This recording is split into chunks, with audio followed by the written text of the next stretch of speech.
Welcome to St Martin in the Fields, and welcome to Great Sacred Music, those of you on site and those of you joining us online. Today we're marking the birth of John the Baptist, traditionally celebrated in the church on the 24th of June, in some parts of the church on the 25th of June. If you work it out, you can work out we're exactly 6 months before Christmas Day. You probably don't want me to say that in the middle of summer. But there's no coincidence about that, because if you think about it, John the Baptist, if the story in Luke's Gospel is going to work, and Mary goes to visit Elizabeth when they're both pregnant, in order for Mary to know that she's pregnant, and for Elizabeth not yet to have had the child, and the visitation ends up being on the 31st of May in the church's calendar, you're going to end up somewhere around June for when we celebrate the birth of John the Baptist. I don't think anyone's under the impression this is the exact date any more than they are for Christmas Day. But another significant part of the story to note is that if you think about where the four gospel writers start their gospels, John obviously has the prologue starting at the beginning of all things. Matthew starts with a long genealogy. But the other two gospel writers start with John. Mark starts with the passage we're going to look at in a few moments' time about John announcing the coming of Jesus in the wilderness. And Luke starts in the temple with the annunciation to Zacharias that he is going to have a son, John. And of course he is dubious about it and is struck dumb until he says the words, "His name is John," just after John has been born. So you'll also be aware that John came to a rather unpleasant end, and his head was on a platter and so on. And there's not a lot of music about heads on platters for reasons that you can probably imagine. So the music about John tends to focus either on his birth or on his ministry. He denied that he was the Elijah that people were expecting to come as a forerunner to the Messiah, but Jesus seems to confirm that he saw him as an Elijah figure. So there's a lot of ambiguity about his ministry, but it seems clear that 3 of his disciples later became Jesus' disciples, so there was clearly an overlap between the message they were each bringing. And those of you who come from the southern area just south of Baghdad, there may or may not be people with us today from that part of Iraq, but you'll know that in that part of Iraq, even till today, the Mandaean Gnostic sect still survives, who are particularly devoted to John the Baptist. And one way in which they prepare our souls for immortality is to have lots and lots of baptisms. Not so prevalent in London. Now, we're going to start, as we always do, a Great Sacred Music by singing together. You can find the hymn on the inside of the sheet. If you haven't got a sheet and you're in the building, they're just in the centre of the aisle. And we're going to sing the great Forerunner of the Morn, which was written in the 8th century by the Venerable Bede for John the Baptist's day. The original has 16 stanzas. You'll be pleased to know we're not going to be singing all of those today. It was translated by J.M. Neale in the 19th century, and it found its way into the first edition of Hymns Ancient and Modern in 1861. We remain seated, voices stand and lead us as we sing the great Forerunner of the Morn.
Now we're going to hear a bit of Palestrina, which is always a treat. Fuit, homo missus a Deo.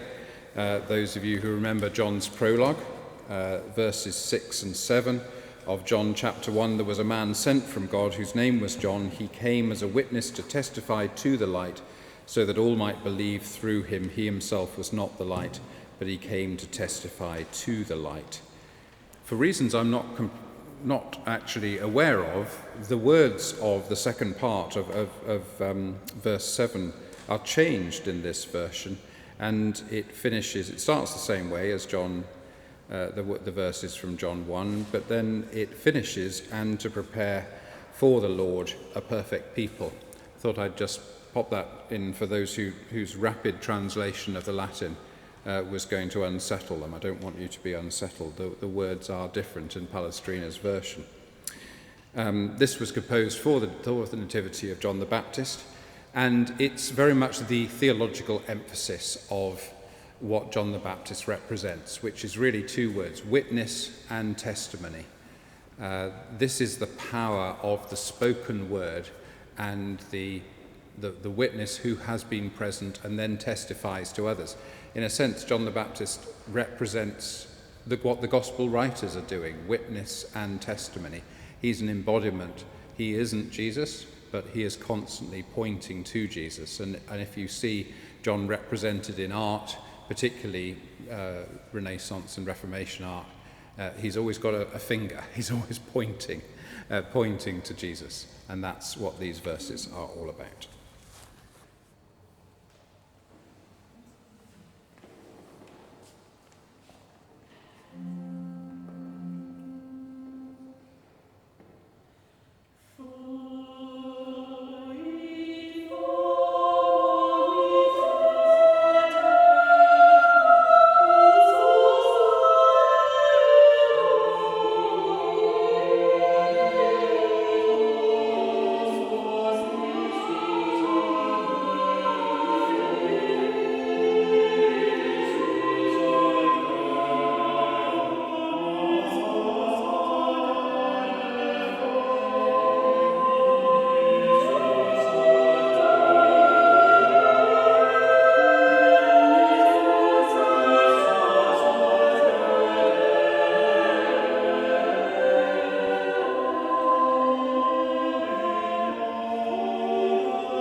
One of the themes we come back to over and over again in great sacred music is the way that the Old Testament texts that have become associated with significant events recorded in the New Testament, those Old Testament texts, as far as the composers are concerned, are almost absorbed into the New Testament text and become just as valid in marking the occasion in the church year as the New Testament texts do. So one recent example in the church's year is Ascension, where some of the psalms associated with Ascension Day become the prime pieces of the text set to music, particularly by the ancient composers. And that's very much true of John the Baptist as well. Isaiah 40, prepare the way of the Lord, is the beginning of the servant songs, the change of mood in Isaiah, the passages that were written during the exile that portray a very different understanding of God from the earlier part of the Old Testament and the earlier part of Isaiah itself. So prepare the way of the Lord.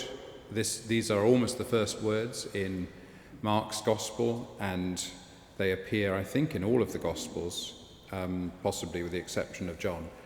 And they are obviously significant in many musical compositions. They are the first words sung in Godspell, for example, and they almost sum up the whole notion of what Handel is doing in the first part of Messiah. So we're going to hear a setting by Michael Wise of Prepare Ye the Way of the Lord, and then we're going to move on to This is the Record of John, one of Orlando Gibbons' best known compositions. In the beginning of John's Gospel, John the Baptist says three kinds of no. He's asked a whole bunch of questions. I'm not the Christ, I'm not Elijah, I'm not the prophet that was expected to come before the Messiah. I am a voice crying in the wilderness. And again, that's a reference back to Isaiah 40. It's important to remember that the people that are described in the New Testament, and particularly those writing the New Testament, they didn't think they were creating a new religion. And the reason why there's this preponderance of Old Testament texts through the Gospels is it's a way of saying this is our tradition. This was all anticipated. This is a true form of Judaism that's being described in the Gospels. And that's very much the case in these quotations from Isaiah. But just a plea for modern translations. Of course, the Gibbons uses the ancient translation, and it has this rather confusing opening line, this is the record of John. As I was saying earlier, a better translation would be testimony or witness. He's not referring to a long-playing record. Record is a rather confusing term there. This is the testimony of John that's being described. So let's listen to these two pieces, one from Isaiah 40 and one from John chapter 1.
Well, it's time for us all to sing again now. And there's three curious things about the hymn On Jordan's Bank, the Baptist's Cry, which we're about to sing, and you'll find on the inside of the sheet. It was written in Latin by Charles Coffin, who was a leader of the University of Paris in 1736. He actually wrote over 100 Latin hymns. So the first curiosity is, what was somebody in the 18th century doing, writing 100 hymns in Latin? I guess it shows that there were a lot of people who were pretty conversant in Latin as a spoken language in France at the time. The second curious thing about this hymn is that it was translated by a priest called John Chandler, who followed his father as vicar of Whitley in Surrey, and he published a translation of it in 1837. But the curious thing is that he published it in a collection of hymns of the primitive church. Well, this wasn't a hymn of the primitive church. It had only been written less than 100 years before he translated it. So did he know that? Did he get it confused? Or do you think because it came from Latin we might as well call it primitive? I don't know. The third curious thing about this hymn is that it's usually sung by the church on the second or third Sunday in Advent, for the obvious reason that it starts with the lines, "On Jordan's bank, the Baptist's cry announces that the Lord is nigh." The thing is that actually there's no other reference to John the Baptist in the whole hymn. So it's actually only sort of a hymn about John the Baptist, or not really at all. But of course the secret is the first line with hymns, and that's what they become known by. So three curious things about this hymn. But you can't argue with the tune, and you can't argue with the theology. We remain seated, and the voices will stand and lead us, and we'll sing On Jordan's Bank.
Well, we're coming towards the end of Great Sacred Music for this week. I hope you've enjoyed it. If you have, there's various opportunities to donate as you leave if you're in the building, or as you clock off if you're online.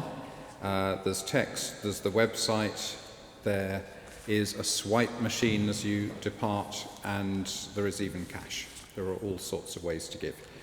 thank you in advance. Do take a note on the back of the sheets of upcoming choral classics, very similar to the format of Great Sacred Music, a little bit shorter. Those take place Sundays at 3:15, and the Lamb is the theme this Sunday. And then take a note on the back of the sheets of the themes for the next few GSMs. We're going to finish with a spiritual that reflects, as many spirituals do, on the multivalence of some of the major scriptural motifs. So the River Jordan is a major scriptural motif, no question about it. It first comes into the story when Joshua crosses into the promised land at the beginning of the book of Joshua. It remains a threshold point throughout the Old Testament, most obviously in the departure of Elijah up to heaven and leaving his mantle on Elisha. And then, of course, it figures greatly in the story of the beginning of Jesus' ministry, Jesus' baptism, and the way John the Baptist baptizes many at the Jordan. So it remains a threshold. And then it becomes a kind of figure in the Christian imagination of crossing the Jordan being like a way of talking about dying and going to heaven as a sort of promised land. And then finally for the slaves in the American South, it becomes a figure for the Ohio River, which was the boundary between slavery and freedom for those slaves who managed to escape across the Ohio River. So lots of multivalence in the way the Jordan is used in this final piece to reflect on the legacy of John the Baptist. Thanks for joining us.